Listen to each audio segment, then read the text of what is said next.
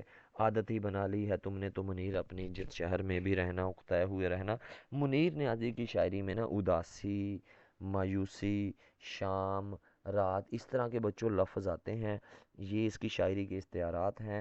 اور اب ایک جو شاعر ہوتا ہے نا، اس کے اندر محبوب کی جہاں حسن کی بات ہے، لیکن اس کے ساتھ ساتھ محبوب کی کیا کہتے ہیں نا، کہ محبوب کے جو ایک اندرونی رویہ ہے، اس کے اندر جو محبوب کے نہ ملنے کا غم ہے، جو دکھ ہے، جو درد، وہ زمانے کے دکھ درد غم، وہ یہ سارے کے سارے غم اس کی اندرونی حالت ہوتی ہے۔ اور بعض اوقات انسان اتنا دکھی، اتنا غمزدہ، اور اتنا کیا کہتے ہیں نا دل سے کیا کہتے ہیں غم میں مبتلا ہوتا ہے کہ وہ کہیں بھی جاتا ہے، کہیں بھی بیٹھتا ہے تو اس کے ارد گرد کے لوگ پریشان ہو جاتے ہیں، غمزدہ ہو جاتے ہیں۔ بعض اوقات کچھ لوگ اتنے کردار کے مالک ہوتے ہیں، کہ اتنے اچھے فنکار ہوتے ہیں کہ اتنے زیادہ غمزدہ دکھی ہوتے ہیں، لیکن لوگوں میں بیٹھتے ہیں تو اس طرح ہو جاتے ہیں کہ ان کو پتہ ہی نہیں چلتا کہ ان کی زندگی میں دکھ ہے، ان کے دل میں دکھ و درد جمع ہے۔ لیکن بعض اوقات کچھ لوگ ایسے ہوتے ہیں کہ وہ اپنی ظاہری حالت اور اندرونی حالت کو ایک سا کر لیتے ہیں، اور اپنے اندرونی کیفیت اور اندرونی غموں کو باہر اتنا واضح کر پاتے ہیں کہ ہمیں لگتا ہے کہ جناب یہ کتنا غمزدہ اور کتنا کیا ہے، دل سے یہ ٹوٹا ہوا ہے۔ اچھا بچوں، یہ غزل ہے۔ پھر اگلی غزل ہے: سلسلے توڑ گیا وہ سبھی جاتے جاتے، ورنہ اتنے تو مراسم تھے کہ آتے جاتے، کہ محبوب ہے وہ جاتے جاتے سارے کے سارے جو سلسلے ہیں، ملاقاتیں ہیں، وہ سارے کے سارے وہ راستے بند کر گیا۔ اب بعض اوقات کیا ہوتا ہے، سلسلے کیا کہتے ہیں نا، دور جانے سے لیکن تعلقات عزت احترام کا، محبت کا، چاہت کا، پیار کا تعلق رہتا ہے، لیکن بعض اوقات ہم جاتے جاتے کیا کرتے ہیں، اگلے بندے سے سارے کے سارے تعلق ختم کر جاتے ہیں، بھائی آئندہ تم سے عزت، پیار، محبت، احترام کا تعلق بھی نہیں رہا۔ تو اس لیے بعض اوقات فراد یہاں پہ کہتے ہیں کہ جو محبوب ہے وہ جب ہم سے روٹھا، ہم سے الگ ہوا، ہم سے دور ہوا، جاتے جاتے اس نے جو عزت اور احترام کا تعلق تھا وہ بھی ختم کر دیا، اور سارے کے سارے راستے وہ بند کر دیے۔ شکوہ ظلمت شب سے تو کہیں بہتر تھا اپنے حصے کی کوئی شمع جلاتے جاتے، دیکھیں زندگی میں شکوہ کرنے کا اندھیرا ہو گیا، اندھیرے میں شکوہ کروں، شکایت کروں، بھائی اندھیرا ہو گیا، اندھیرا ہو گیا، لیکن مجھے چاہیے اس اندھیرے کا حل نکالوں کہ روشنی کروں، چراغ جلاؤں۔ اب میں کہوں زمانہ خراب ہے، زمانہ خراب ہے، میں نے زمانے کے لیے اچھا کیا کیا، میں کہوں گا بھائی یہ لائٹ بلب نہیں جل رہا، بلب نہیں جل رہا، لیکن میں بیٹا کیا کروں گا، بٹن دباؤں گا تو بلب جل جائے گا۔ تو ہم نے اپنی زندگی میں شکوے شکایتیں، رونے دھونے اور غم منانے، ماتم کرنے سے بہتر یہ ہے کہ کوئی حل کریں پریشانیوں کا، دکھوں کا، دردوں کا۔ تو اس کے لیے کوئی نہ کوئی آسانی کرنا، اندھیروں کا شکوہ شکایت کرنا، برا بھلا کہنا، زمانے کو، معاشرے کو برا بھلا کہنا، حالات کا رونا رونا، اس سے بہتر بیٹا یہ ہے کہ ہم اپنی ذات سے معاشرے کے لیے، انسانوں کے لیے، لوگوں کے لیے کچھ ایسا کریں، کچھ زمانے کے لیے ایسا کریں یا کریں جس سے کیا ہو، وہ بہتری ہوں، شمع جلائیں، روشنیاں جلائیں، آسانیاں کریں، افراد کے ہاتھوں میں اقوام کی تقدیر، ہر فرد ہے ملت کے مقدر کا ستارہ۔ ہر فرد کیسے ستارہ ہے، ہر فرد چمکے گا، ہر فرد اپنے لیے اپنی طرف سے اچھا ہو جائے۔ تو ہم ایک ایک بندہ، ایک ایک شخص جب زمانے میں، معاشرے میں اچھا ہوگا، شکوہ شکایتوں کی جگہ کچھ اچھا عمل کرے گا تو بچہ کیا ہوگا، اس سے بہتر یہ ہے کہ ہم روشنیاں جلائیں، اندھیروں کا شکوہ نہ کریں، شکوہ ظلمت، اندھیرے کا شکوہ، اس سے بہتر ہے شب کہتے ہیں رات کو، اپنے حصے کی کوئی شمع۔ اب شمع ایک استعارہ ہے، کس چیز کا بچوں، استعارہ ہے روشنی کا، بہتری کا، اچھائیوں کا، نیکیوں کا، اصلاح کا، درستی کا، معاشرے کا، انسانیت کے بھلا کرنے کا۔ کتنا آسان تھا، اگلا شعر ہے: کتنا آسان تھا تیرے ہجر میں مرنا جانا، پھر بھی ایک عمر لگی جان سے جاتے جاتے، پھر بھی ایک عمر لگی جان سے جاتے جاتے، کہ محبوب کی جدائی میں مر جانا بہت آسان تھا، مگر پھر بھی کیا ہوگا، ایک عمر لگے۔ دیکھیں بندہ جدائی میں مر جاتا ہے، لیکن جو اللہ نے سانسیں دی ہیں، جو سانس دی ہے، ظاہر سی بات ہے وہ تو تمام ہونے کو رہنی ہے۔ آہ کو چاہیے، غالب کا ایک شعر ہے: آہ کو چاہیے ایک عمر اثر ہونے تک، کون جیتا ہے تیری زلف کے سر ہونے تک. تو جو محبوب کی جو زلفیں ہیں وہ دراز ہیں. اسی طرح اس شعر میں فراز کیا کہتا ہے کہ جو محبوب کے ہجر میں تو مرنا بہت آسان تھا, مر جاتے, لیکن زندگی ہماری اتنی بڑی تھی, حیات ہماری اتنی بڑی تھی کہ زندگی بھر ہم نے انہیں دکھوں کو, انہیں غموں کو, انہیں دردوں کو سہا, اور ہم اتنی زندگی جیتے رہے. جشن مقتل ہی نہ برپا ہوا ورنہ ہم بھی پابا جولا ہی سہی ناچتے گاتے جاتے. دیکھیں, جب کہیں ہمیں موقع ملتا ہے نا جان دینے کا وطن عزیز کے لیے, اصلاح کے لیے, بہتری کے لیے, اچھائی کے لیے, ان لوگوں کی کیا کہتے ہیں نا, اب لوگوں کے لیے, لوگوں کو اچھا کرنے کے لیے, زندگی کو بہتر کرنے کے لیے, کہیں پہ اپنی قربانی دے کر لوگوں کا بھلا کرنے کے لیے اپنی جان دینے کا نذرانہ ضرورت پڑتی ہے. تو فراز کہتے ہیں کوئی ایسا موقع تو آئے نا, ایسا جشن تو ہو, ایسا ہنگامہ تو ہو, ایسی لڑائی تو ہو, ایسا معرکہ تو ہو کہ ہمیں اپنی جان دینی پڑے. جشن مقتل, جشن یعنی وہ سارا کا سارا ہنگامہ, مقتل قتل, جہاں پہ قتل ہو, برپا ہونا ہو جانا, ورنہ ہم بھی نہ پابا جولا, پاؤں میں بیڑیاں ہیں, پاؤں قید میں ہیں, پاؤں زنجیر میں ہیں, پاؤں کیوں سنگل کوئی لگا ہوا بچوں. جشن مقتل ہی نہ برپا ہوا ورنہ ہم بھی پابا جولا ہی صحیح ناچتے گاتے جاتے. تو اگر جان دینے کی باری آتی, اپنا آپ نذرانہ پیش کرنے کی باری آتی, تو کیا ہوتا, ہم ہنسی خوشی کیا کرتے, اپنا پیش کر دیتے, اپنی جان کا نذرانہ دے دیتے. اور کوئی ایسی جشن تو ہو, کوئی ایسا موقع تو ملے جس در سے کوئی مقتل میں گیا وہ شان سلامت رہتی ہے, یہ جان تو آنی جانی ہے, اس جان کی کوئی بات نہیں, جان تو آتی جاتی رہتی ہے. کیا کہتے ہیں نا, ایک عاشق جاتا ہے, دوسرا آتا ہے, تیسرا آتا ہے, چوتھا آتا ہے, پانچواں آتا ہے, وطن کے لیے, اصلاح کے لیے, بہتری کے لیے, معاشرے کے لیے, وطن عزیز کے لیے, اسلام کے لیے جان دینے کے لیے کئی تیار ہیں. لیکن ایسا موقع تو ملے. اور عید نظارہ ہے شمشیر کا اور یہاں ہونا, اور اس بندے کے لیے جب تلوار نکلتی ہے تو یہ عید جیسا منظر ہے, جیسا نظارہ ہے کہ جان دینے کی کیا کہتے ہیں نا باری آ گئی ہے. تو جو احمد فراز ہے نا, یہ لوگوں کے اندر جہاں عشق شاعری بچوں لاتے ہیں, عشق شاعری کرتے ہیں, اور اس کے ساتھ ساتھ ایسی اصلاحی شاعری بھی کرتے ہیں, کیونکہ فراز کا جو تعلق ہے وہ اصلاح معاشرے سے بھی ہے اور لوگوں کو بیدار کرنے سے بھی ہے. آخری شعر ہے بیٹا اس کی, وہ جانے اسے پاس وفا تھا کہ نہ تھا, تم فراز اپنی طرف سے تو نبھاتے جاتے. پاس کہتے لحاظ کرنا, خیال کرنا, احساس کرنا, اس کی وہ جانے. دیکھیں کوئی بھی تعلق ہے نا بچوں, وہ دو طرفہ ہوتا ہے, ایک ہوتا ہے عاشق کی طرف سے, ایک ہوتا ہے محبوب کی طرف سے. میری کسی انسان سے دوستی ہے, ایک تعلق میری طرف سے ہے اس دوستی کا, ایک تعلق ادھر سے ہے. میں نے اس کے لیے کتنا اچھا رہنا ہے, میں نے اپنے دوست کے لیے کتنا اچھا عمل کرنا ہے, اس کے ساتھ کتنا تعلق نبھانا ہے, یہ میری طرف سے ہے. وہ کتنا نبھاتا ہے وہ اس کی طرف سے. دیکھیں ہم تعلق ہے, ہم کیا کہتے ہیں مخلوق ہیں, اللہ خالق ہے, تعلق ہے, ٹھیک ہے, خالق اور مخلوق کا تعلق ہے. اللہ کتنا وفادار ہے یہ اللہ کی طرف سے, اللہ کتنا نبھا رہا ہے یہ اللہ کی طرف سے. ہم کتنا نبھاتے ہیں کتنا نہیں نبھاتے یہ ہماری طرف سے ہے. روز معاشر کیا ہوگا, مالک تو وفادار ہے لیکن ہم اللہ کے وفادار نہیں ہیں. تو روز معاشر ہم اپنی طرف سے کیا کریں, ہماری طرف سے کمی ہے, اس کی طرف سے نہیں ہے. تو فراز یہ کہتا ہے کہ اگر ایک عاشق محبوب کو پسند کرتا ہے, محبوب سے عشق کرتا ہے, محبت کرتا ہے, تعلق رکھتا ہے, الفت رکھتا ہے, حسرت رکھتا ہے, خواہش رکھتا ہے, تمنا رکھتا ہے, تو وہ اپنی طرف سے نبھاتا رہے, اپنی طرف سے محبت پہ ڈٹا رہے. اگر وہ محبوب سے محبت کرنے سے باز آ جاتا ہے, محبوب سے محبت کرنا چھوڑ دیتا ہے, تو کیا ہوتا ہے, محبوب کو کل کلاں کو کہے کہ بھائی تم سے محبت نہیں کی, تم نے ہم سے محبت کرنا چھوڑ دی, تو پھر عاشق کو کیا ہوگا, شرمندگی کا سامنا ہوگا. اس لیے فراز کہتے ہیں کہ آپ اگر جس بندے سے عشق کرتے ہیں, محبت کرتے ہیں, تو آپ عشق پہ محبت پہ ڈٹے رہیں. اگلا بندہ آپ کی قدر کرتا ہے نہیں کرتا وہ نہ کرے, لیکن دیکھیں جو چاہنے کا عمل ہوتا ہے نا, اس میں تجارتیں نہیں ہوتی, اس میں یہ ذہنی کیفیت نہیں ہوتی بھائی تم محبت کرو گے میں محبت کروں گا, تم عشق کرو گے میں عشق کروں گا. اس میں ہم اپنے جذبات کا اظہار کرتے ہیں, ہمارے پاس اپنے جذبات ہوتے ہیں, محبوب کے پاس اپنی ایک کیفیت ہوتی ہے. تو ہم نے اپنے جذبات کو لے کے چلنا ہوتا ہے, ہم نے اگلے بندے کے جذبات کا اتنا نہیں دیکھنا ہوتا ہے. ہماری جو خواہشیں ہیں ہم ان کو لیتے ہیں, ہم ان کو آگے رکھتے ہیں. اس لیے ایک عاشق اپنی خواہشوں کو, اپنی تمناؤں کو سامنے رکھے اور اس سے کبھی نہ پھرے. اصولاً تم خود بے وفا ہو فراز, وہ جو بچھڑا تو تم مر کیوں نہیں گئے. پہلے پہل تو کہتے تھے جناب کہ محبوب بچھڑا تو ہم مر جائیں گے, ٹھیک ہو گیا, لیکن محبوب اپنا رہے نہ رہے تو لیکن آپ ڈٹے رہیں, اسے بچھڑے تو مر جائیں گے.